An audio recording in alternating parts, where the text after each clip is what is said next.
So finally, Congress Karnataka Manifesto is out. So is BJP. Let me take you through the highlights of both Congress Manifesto and BJP Manifesto. We'll first do that and then spend 2 minutes trying to analyze what each of these manifestos are actually aimed at. Let's talk about that. So first, let's get into the manifestos and let's start with the Congress Karnataka Manifesto highlights.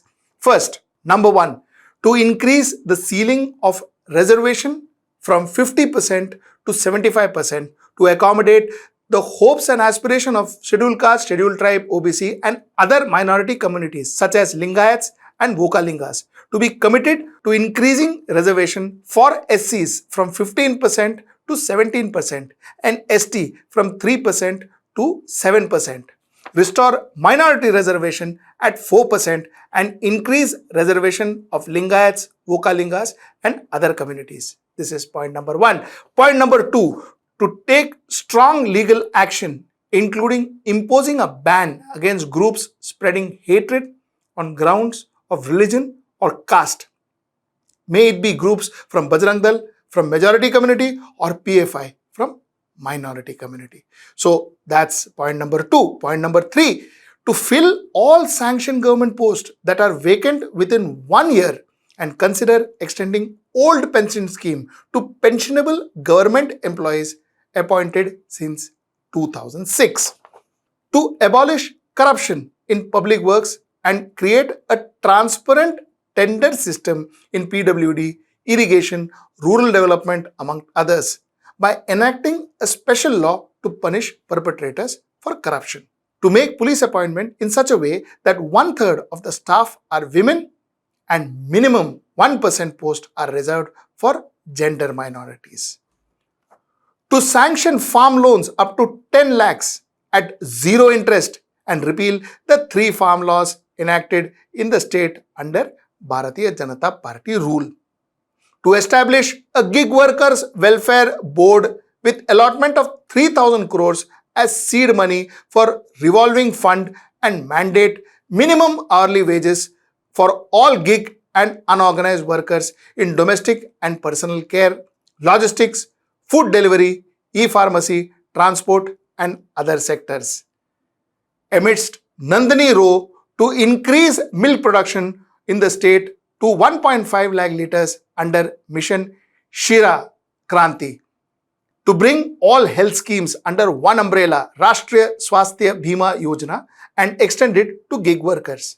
To extend the allocation of funds for minority welfare of Muslims, Christians, Jain, Buddhist and others to up to 10,000 crores and invest, this is interesting, and invest 15 crores in Kashmiri culture centers for Kashmiri Pandits.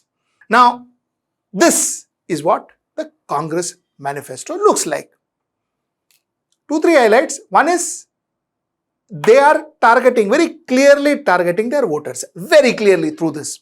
So they are targeting the farmers because they know that the farm law was not well accepted, well received by the farmers there. So they are targeting the farmers, they are targeting pensioners, government pensioners who were appointed after 2006.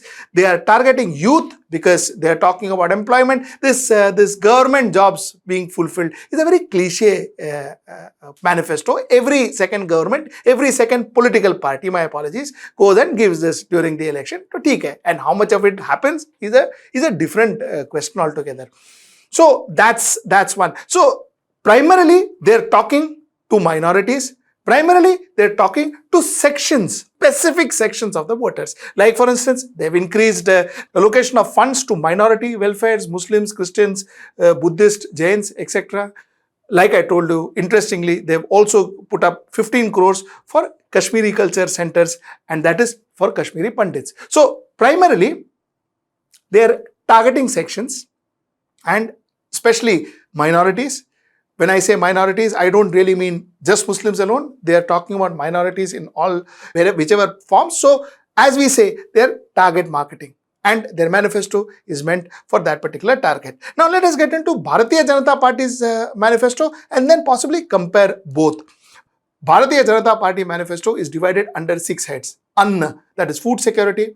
Abhaya, that is social welfare, Akshara, that is education, Arogya, that is health, and Abhivruddhi, that is development, and Adya, that is income.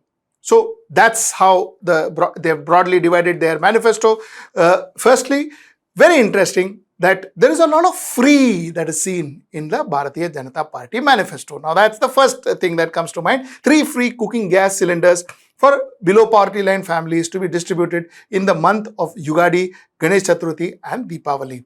Implementation of Uniform Civil Code in Karnataka. It also promises to introduce the National Register of Citizens, that is NRC, to ensure speedy deportation of illegal immigrants from the state.